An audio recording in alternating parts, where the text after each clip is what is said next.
Hi viewers, here we are with the new video about Resident Evil 4 Remake.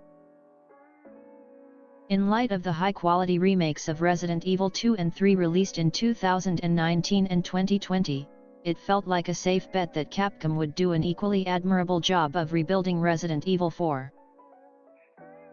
Even so, when I hit the start button on this 2023 remake of the legendary 2005 action horror game, I wasn't prepared for how forcefully it would knock my knees out from under me and suplex me headfirst into 16 hours of sustained tension and exhilaration.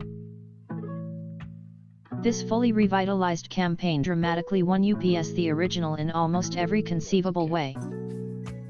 Its Spanish countryside setting is substantially more sinister.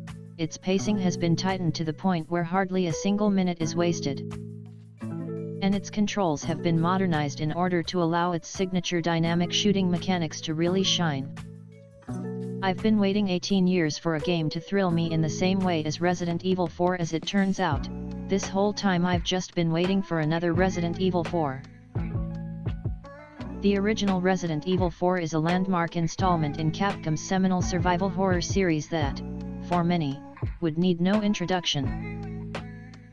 However, considering it came out back when we assumed that Episode 3 would be the last Star Wars film and iPhones didn't even exist yet, I should probably give it some context. At the time, it was a big deal for Resident Evil to switch from the series' traditional fixed camera perspectives to a then radical over-the-shoulder viewpoint that brought us uncomfortably close to the gore and put the emphasis on reflexes and precision targeting, and as a result Resident Evil 4 was an action horror epic without peer. Its influence has subsequently been felt in countless other third-person classics like Gears of War, Dead Space, and The Last of Us, and now its original DNA has been extracted, synthesized, and injected into a state-of-the-art host game, mutating it into a menacing new monster that's breathtaking to behold and immensely intimidating to encounter. Sight for a saw, guys. Thankfully, those days are gone.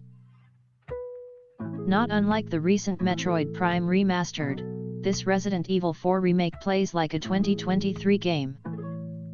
Luxuries like simultaneous twin-stick movement and targeting mean that you can cautiously back away while still keeping your gun trained on the advancing hordes, or sidestep out of the way of an incoming crossbow bolt without having to remove your eye from the scope of your rifle. This newfound freedom of movement makes you better equipped to really make the most of the immensely satisfying area-specific damage effects. Blowing kneecaps out to expose an enemy to a melee finisher, blasting sticks of dynamite held in the hands of attackers before they have a chance to throw them, or simply reveling in some of the grisliest headshots in the history of video game shotguns.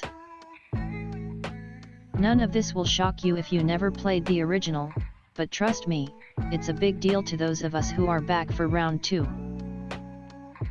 The rough edges of a number of other interactions have been filed down, like how crates and barrels can be quickly smashed at the tap of a button rather than having to clumsily line up a knife swing, making it much faster to scramble for ammo and health pickups in the heat of a battle. Weapon switching is now performed instantly with a tap of the D-pad rather than having to pause to hop in and out of the inventory screen. And Leon's combat knife can also be used to parry enemy attacks or bring a swift finish to staggered foes, or to take enemies out silently after he's crept up on them with his new ability to crouch. Spanish castle magic. And it all builds towards an improved and genuinely imposing final boss fight that took all of my skill and ammo reserves to topple.